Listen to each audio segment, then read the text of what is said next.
بسم اللہ الرحمن الرحیم۔ ناظرین السلام علیکم، میں ہوں آپ کا میزبان صابر شاکر وفاقی دارالحکومت اسلام آباد سے۔ آج ذرا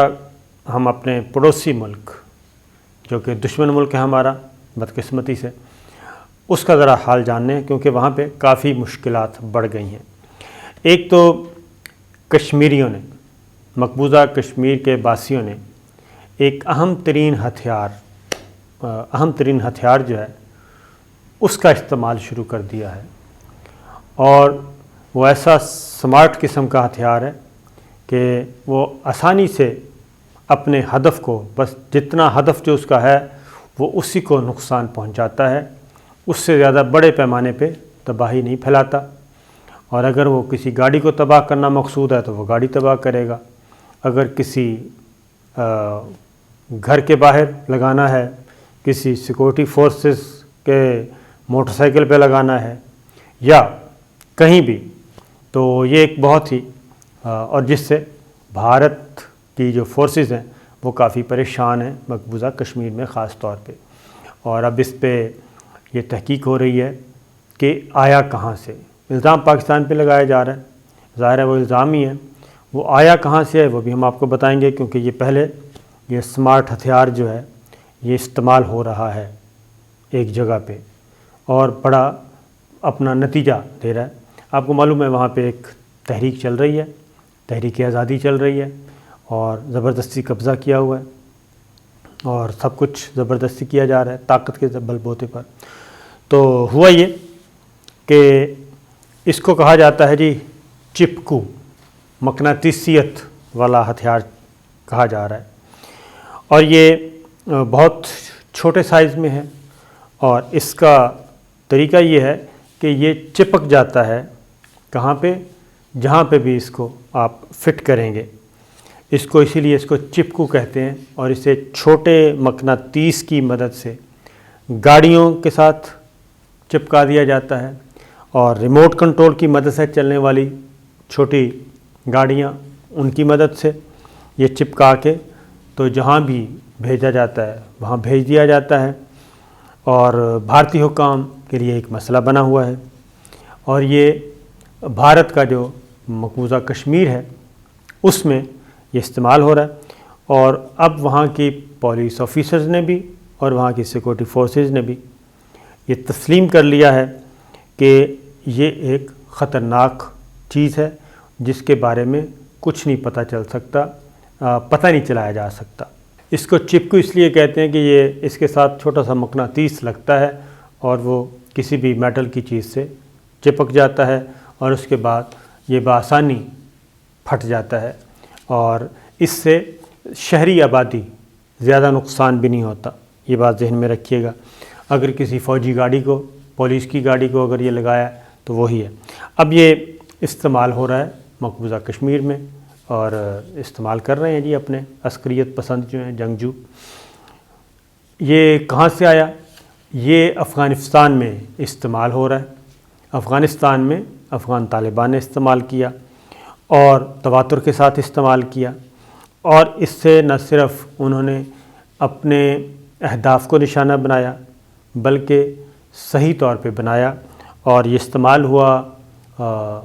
سرکاری حکام کے خلاف بھی استعمال ہوا، جس میں جج بھی تھے، جس میں سیکورٹی فورسز کے اہلکار بھی تھے، جس میں صحافی بھی تھے، اور مخصوص اہداف کو یہ ٹارگٹ کرتے تھے۔ لہٰذا اب پہلی ان پہ یہ الزام عائد کیا گیا کہ یہ پاکستان پہ، اور اس کا کوئی ثبوت تو ان کے پاس ملا نہیں، لیکن اب پتہ چلا ہے کہ بہرحال یہ کہیں نہ کہیں سے پہنچ گیا ہے، اور اس کی ریزن میں آپ کو بتا دوں۔ ظاہر ہے جنگ اور محبت میں سب کچھ جائز ہوتا ہے، اور افغان طالبان یہ نہیں بھول سکے، نہ بھول سکیں گے کہ 20 سال سے زیادہ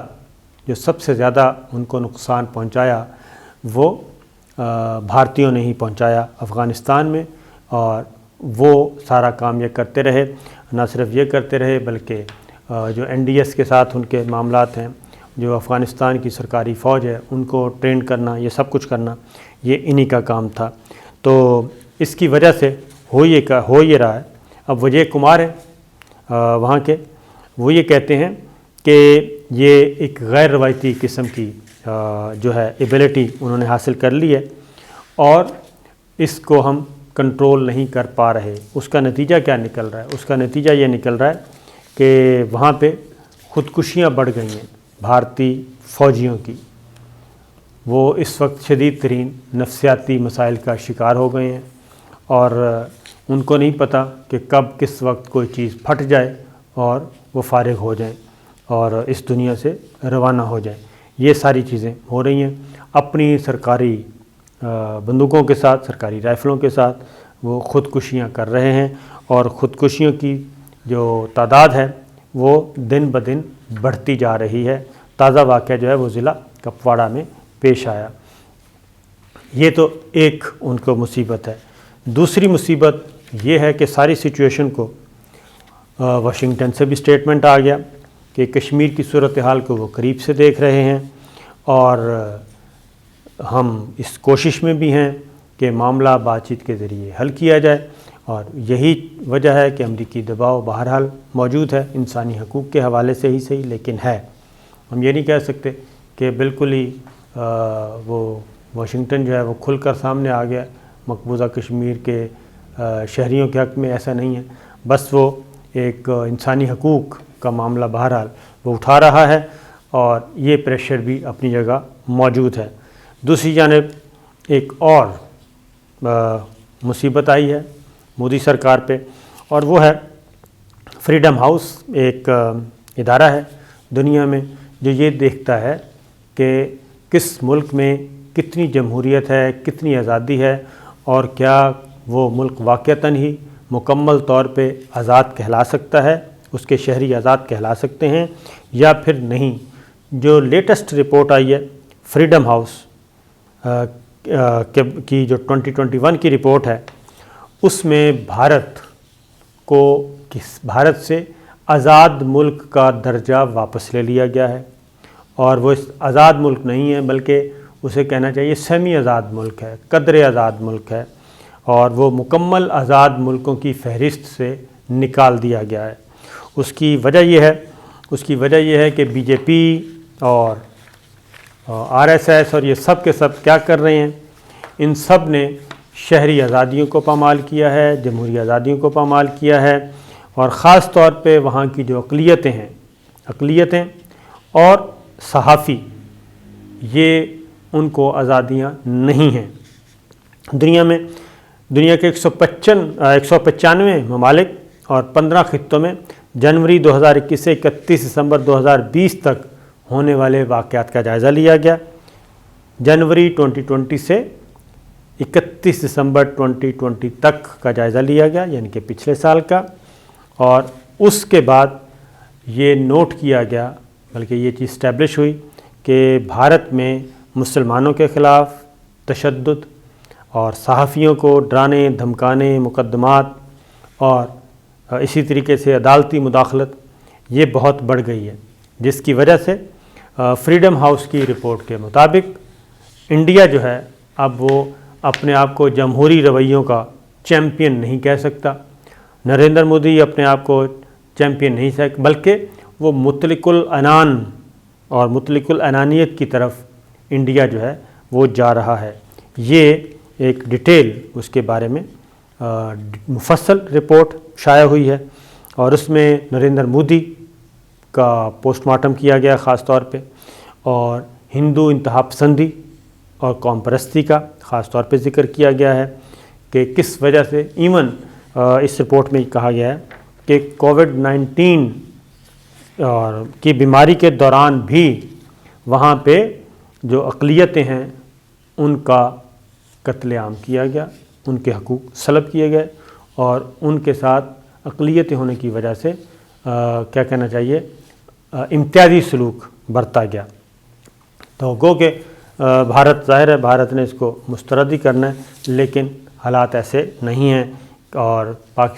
انڈیا جو ہے وہ اب راڈار میں آ رہا ہے۔ پہلے انسانی حقوق، جینوسائیڈ واچ، ان سب کے میں ہے ہی ہے، اب وہ فریڈم ہاؤس کی لسٹ میں بھی، واچ لسٹ میں بھی آ چکا ہے۔ اس کی وجہ یہ ہے کہ کسان مسلسل، چوتھا مہینہ ہے کسانوں کو وہ سراپا احتجاج ہیں، ان کی کوئی سننے والا نہیں،